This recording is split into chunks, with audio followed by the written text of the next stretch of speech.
morning and welcome to Morning Movie News, which recently has seemed like Marvel movie news. But good news, DC fans, as today we're going to discuss rumors in your neck of the woods. And that's the set leak from Batman v Superman Dawn of Justice 2016 with Scoot McNairy and his green socks. Yes, I'm sure you've seen this photo, which got quite a bit of attention, I think rightly so. It's a funny photo of Scoot McNairy on set with his Bermuda business shorts and these high green socks. And everyone's, of course, speculating as to why he could possibly need them. What are they going to put in there instead of his regular legs? Well, the first thought that everybody had was the Flash, which makes absolutely no sense to me because nobody runs from their knees. That would be absolutely hilarious. He'd be running like the Bureau of Silly Walks or something. It totally makes no sense anatomically. So I'm kind of flabbergasted as to how that rumor could have gotten started. He'd have to be wearing an entire pants made out of that material if he was going to be the Flash. So I don't think that's it at all. So something else that's kind of getting some traction is that he's Metallo. And that I believe, because if you look close at his pants, you can see that they look like they've been cut a little bit almost at an angle. At first it looks like a straight cut, but it seems a little bit like an angled cut. And I think that that is Superman's heat vision. I think that's why you can see there's a little bit of a rip. You can see a little bit of fabric in one end there almost coming down because it's like a rip. And I think Scoot McNairy was coming at him and he was like, I'll just take you down with my heat vision, because that's how this Superman rolls, as we all know. But as he'll find out, you can't cut through Metallo's legs. I think Scoot McNairy would be a very interesting choice as Metallo. He's a smaller guy, but at the same time, when you're a robot, it's just like in T2, the T-1000. Robert Patrick, that's the actor's name. Small actor, quite effective in the role. And Scoot McNairy even has a little bit of a Robert Patrick look. So I'm a big Scoot McNairy fan, by the way. Ever since I saw him in the Brad Pitt film Killing Them Softly, he was great in that movie. You should definitely check him out, and I think that's why he's getting so much traction. He was in Argo also with Ben Affleck, so perhaps that's another reason he landed the role. But his role in that film, Argo, wasn't as didn't give him as much opportunity to shine as it did in Killing Them Softly. But a very, very good actor. And so I'm excited to see him go head-to-head here, and I think he's an excellent choice as a villain and could be quite an interesting villain. I hope they don't do away with him. I hope he's not one of those one-and-done villains. I'd like to see him continue on. Because Metallo can be very, very good. He was, I think, used most effectively that I've seen in the Superman animated series, where they really did play up his human side and his personality and his past. He's someone who's turned into Metallo. He doesn't start life as an android. We'll see how they decide to do his origin story here. But in the comics, Metallo is often just an unstoppable robot that they always build up like a transformer, because in the comics, for some reason, they're like, we got to make it super big if Superman's going to fight it. And you're like, that's super boring. But I think that Superman is capable of having really great personal interdynamics with his villains, even though you don't see that in the comics. So I hope maybe we'll get to see it in the movies. But so if also in Young Justice, Mercy was a robot, and so maybe Lex Luthor has a whole bunch of robots working for him, which would be very interesting. Move over, Ultron. Apparently you won't be the only robot fighting superheroes on the silver screen. Not in 2015, though, because this is 2016, obviously. So that's what I think's going on, and I'm curious to what you think. Do you think Scoot McNairy is playing Metallo? Do you have a different theory? Or if it is Metallo, do you like the fact that he'll be in the movie, and do you think Scoot McNairy is a good choice to play him? I'm excited about it, and I know that some of you like to accuse me of being a DC hater. I am a comic book movie realist when it comes to both DC and Marvel, and I have to say, though, I am excited about this movie. I'm rooting for it. I have a lot of faith in it, and it's going to be so disappointing if it sucks. But let's hope not. Scoot McNairy is a very good choice.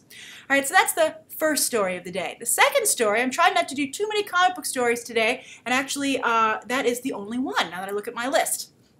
I had a lot to film this morning. So the second story is Emma Stone. She's had enough of comic book movies too, and she's trying to really work to rebuild her career and kind of pick up where she left off with Easy A. Of course, she took a big break to make the Spider-Man movies, and the second one didn't even do well, which has got to be a little bit of a bummer for her because she was such a big part of it.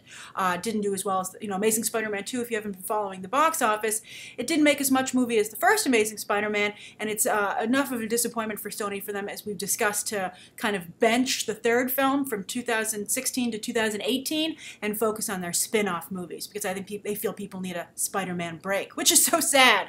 Wow. All right, but anyway, Emma Stone is like, hey, I had a pretty strong career going into these movies, and I'm going to see if I can pick up where I left off. I'll be curious to see if she can. She has Magic in the Moonlight, obviously. I thought that was only an okay film. And she's also in the new Birdman film opposite Michael Keaton. She has a smaller role there. But then she's in the new Cameron Crowe movie, but that was supposed to be an Oscar contender, and it got pushed to the winter. So I believe the winter, but it's not going to be an Oscar. It's not going to be an Oscar contender, which is not a good sign. But we'll see. Foxcatcher also had to drop out of last year's race, and it seems to be a very strong contender. So never say never. And then also she's doing another Woody Allen movie, which she's shooting right now, or might have just wrapped, with Joaquin Phoenix. So I think that people in Hollywood believe she can pick up where she left off, but let's see how audiences feel. But anyway, to further get herself some acting street cred, she is going to do a run on Broadway. A lot of actors are going to Broadway. Scarlett Johansson did Cat on a Hot Tin Roof recently, and Emma Stone is going to take over the role of Sally Bowles in Cabaret. She's been negotiating it for a little bit now, and I think the big announcement, what was holding it up, was whether or not Alan Cummings would stay on as the MC with her, or leave as he had planned to. And he is going to stay. So if you are in New York City from November 11th to February 1st, this might be a ticket you want to check out. It's a very good version of Cabaret. Sam Mendes is the one who originally directed this. It's a revival of his interpretation of Cabaret. This is the theater that Shia LaBeouf got thrown out of seeing this show. And it, I'm sure you might have seen clips, for the Tonys whenever it airs, and sometimes they have I don't think they've done the Macy's Day Parade. I don't know how you could. It's not really family entertainment, but they've had, instances where you can see clips of it, and it's really well done. Very, very realistic, very nicely done. And I think that Emma Stone, I think she is pretty well cast to Sally Bowles, and I think it's a very smart move for her in terms of upping her street cred as an actress. As I've said before, though, I think that she's gone the way of Anne Hathaway, and that both of them went from being very likable actresses to so consumed by wanting to appear attractive that it's hurt them. And I think, interestingly, Ships in the Night, they're passing Keira Knightley, who has realized that is a no-win situation for an actress to always be voguing and concerned with looking attractive. And she's actually going in the other direction, and I think coming across quite nicely. I've been very impressed with Keira Knightley's choice of roles lately, both Laggies and the Imitation Game trailer. So hopefully we'll see if Emma Stone is able to wake up from this. Anne Hathaway has yet too. I mean, you can see her voguing over in the Interstellar trailer. And it's I hate to see this happen to actresses. It happens to so many, and you'll see the actresses who are the most successful, who have the biggest box office numbers, are the ones who stop caring about their looks and just focus on doing a good job as an actress and as a storyteller and as a character that's fully developed. Scarlett Johansson, another person who's been doing this, moving away from her looks quite successfully and effectively with Lucy, Under the Skin. Some people could say that plays up on her looks and Under the Skin, but I think it's a performance where she might be naked, might be supposed to be attractive, but she doesn't, I don't want to watch it for those reasons, because as I said before, I don't want to see naked Scarlett Johansson dip guys in black goo, but a lot of people tell me it's quite good, so if you're into that, you might want to check it out. But I think Scarlett Johansson has done a great job of, being an actress first and a pretty face, not even, just like Tom Hardy and Michael Fassbender and Johnny Depp, we're starting to see actresses do the same thing. I think that's great. But Emma Stone, still the old school, I want to be seen as sexy and attractive, and I think that it's hurting her in terms of her box office. But we'll see. We'll see if she rebounds with any of these movies. And also, she needs a mainstream movie in here somewhere, because she can't take all these box office hits, or it's going to be a problem for her getting roles going forward if these don't pan out in an award season. And the Cameron Crowe one's already been pushed out. But I'm curious to what you guys think. What do you think of Emma Stone these days? Do you like her as much as you did in Easy A? I thought she was fabulous there. And what do you think of her and Anne Hathaway compared to Keira Knightley and Scarlett Johansson? They're all kind of the same group. They all kind of came up together a little bit. What do you think of all these actresses and where they are now and the choices they're making? And also, what do you think of Emma Stone taking this role in Cabaret? Is it something you'd want to see? Or do you wish she'd go back to making more comedies, which is, of course, how she first became so successful? All right, so that's the second story of the day. The third story is yet another film actor is headed to the small screen, and this time it's quite the big one. It's Keanu Reeves. And he might have run out of a little room with the movies. He might have no really choice at this point, considering how poorly 47 Ronin did, and he doesn't really make movies anymore, and when they do, as you can see, they don't do well.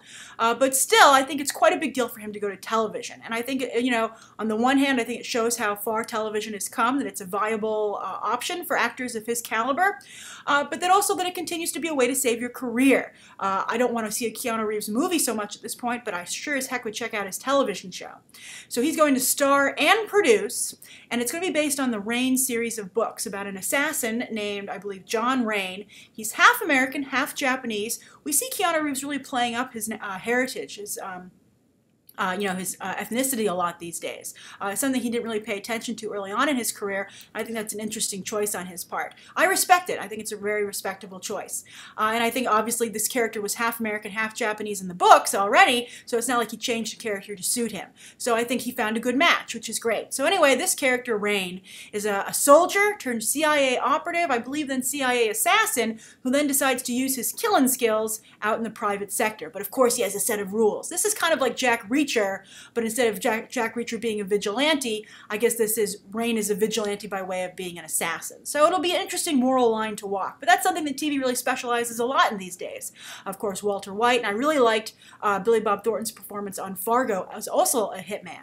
Very, very good work. So we'll see. They haven't really said where this is going to end up yet, on what channel. It's probably being shopped around. But this is a huge announcement, and I think any channel would want a Keanu Reeves series. I think it sounds really, really very good. And also, as you might recall, Man of Tai Chi, he moved into directing recently. That did very well on demand. Did any of you see the Man of Tai Chi? If so, please write down below what you thought of it, if it was a quality work. So, he's moving behind the camera and to television. So I think it's very interesting. I guess maybe he's taking everything together. Man of Tai Chi did better on demand, so if that's where people want to watch him, I guess he's smart to take that cue.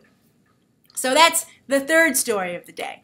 Now let's move on to the viewer question. I had another one picked out, but I'm going to answer that tomorrow. Sorry for the delay to that person. But I got a couple of tweets about this story that kind of popped up yesterday, so I wanted to discuss that. The latest tweet was from Senior Safe. And Senior Safe sent me this article from Collider, which had actually picked up the story from Hollywood Reporter. And that is this, this news of what's going on in Chinese movie theaters with texting. There's been a lot of discussion here in the United States about the problem of texting, that even though you put these things up at the beginning saying, please turn your phone off, nobody listens, or a lot of people don't listen, and it's quite frustrating. And then you have two camps. You have the turn your goddamn phone off camp, which I'm in, and then you have the, if a light bothers you during a movie, then you have deeper problems and you can't focus, how is it my fault? Which is, by the way, a ridiculous argument because it's a giant bright light, especially people who have those new giant phones that have a huge screen in the middle of a darkened movie theater. I can see that phone no matter where it goes off in the theater, and it's super annoying. Someone was on their phone. Some guy went to this movie with his girlfriend to see Lone Survivor. She clearly didn't want to go, and she was on her phone for, I'd say, and during Lone Survivor, if you've seen that movie, you know how inappropriate it is to be on your phone during that film. So I'd say for a good 2/3 of the film, she was surfing the net on her phone, social media. And I was like, why doesn't it bother her boyfriend? He's sitting right next to her. And it was so frustrating. Oh my God, it was so annoying. But anyway, in China, they're like, hey, people love being on their phones here. We're doing this new thing called bullet screens, where you can text, you can log in, I guess, to some system in the movie theater, and you can text comments about the movie, and we will put them on screen. That's insane to me. Now, someone in China defended it. Now, a lot of people in China, by the way, just so you don't think they're all a country of crazy people, are against it. But some people, and this was the one quote that ran in the article, they said, people didn't think popcorn was a good idea at first because, it would be noisy and messy, I guess. But that caught on, and this is going to be the same thing, which is maddening to me. I'll tell you right now, if texting becomes a normal thing at movie theaters, that's the end of me going to a movie theater. And I also would have to say that I think it would be the end for the majority of the movie-going population. And so the worst, and I think that's just a given. So I think the worst that you could see here is that there are just special screenings like this. And by the way, I would hate to be in the theater after that, because if you're in a movie texting, it's so inconsiderate, and you so don't want to be in the movie, obviously, that you're probably going to spew candy and popcorn all over the floor and put your feet up on the seats where people sit after you. It's so inconsiderate. As you can see, this is a big problem for me. I actually had to yell at somebody about their phone the other day when I went to see The Expendables. The whole trailers ran the whole time, and just when they say, turn your phone off, please, this guy takes out his phone and is like, and I thought he was turning it off. I was like, what a great responsible citizen. I'm so happy to be sitting behind him. But then he starts texting, he's like, this is a great time to answer texts. And I'm like, are you kidding? The movie's starting. So I had to be like, phone, turn your phone off, please. And I had to yell at him like 3 times to get him to do it. And he was a big guy, so I wasn't too happy about the whole, I don't like interacting with somebody in that way. But it was just, I was just at the end of my rope. It had been a long day, and I was just super frustrated. And we all know about that really unfortunate shooting, of course, that's horrible. But you know, people get really frustrated about this, and it was a lone survivor screening as it is from problems of texting. So just a horrible situation. But in China, apparently they're embracing this. So bullet screens, and of course, the doomsday sayers, or maybe they're just trying to get a rise out of moviegoers like you and me, are saying how long before this is in the United States. Well, I think that it's not going to happen ever to the scale where every screening is like this. I think you might have a few screenings that are going to be set aside. It'll be like you want to see the movie in 2D or 3D. And if they can get everybody on the cell phone to go over to the special screening, then maybe I will like it. But also, I just wish that every theater was like Alamo Drafthouse, where if you're on your phone, somebody else in the theater can just ring for a waiter, so they don't even have to get up out of their seat and be like, someone over there is on their phone, and they kick that person out. I wish that every theater had that much respect for the majority of their customers. But also, I just want to say something, popcorn, that's a way to further your enjoyment of the film. When you're on your phone, I don't care what you say, you don't want to be there. You don't want to watch the movie. And I don't understand why you bought a ticket in the first place. Why do you want to sit in a room that's dark where they're playing something really big and just sit there and kill time? It's very frustrating. It's so disrespectful. So I don't know. I don't understand the texting craze while watching a movie. And also, are you going to go in there with like jokes ready because you want to impress everybody with your humor at the movie? It's like, if you don't think the movie's good enough and you have to make fun of it, well then you shouldn't be paying to see it, right? I mean, is this what Hollywood's saying? Our product is so bad that we have to give people an outlet to discuss how horrible it is in hopes they'll still pay to see it? Just make better movies. All right, so that's today's morning movie news. Thank you so much for tuning in. Please write down below what you think of today's top 3 stories and that super annoying viewer question. Thank you, Senior Safe, for tweeting me about it. I hope you enjoyed the discussion on it. I'm glad you wanted to see it covered here today. So please write down below what you think of today's top 3 stories, the viewer question, anything you'd like to see covered tomorrow, and any questions that you might have. Thanks for watching. Bye.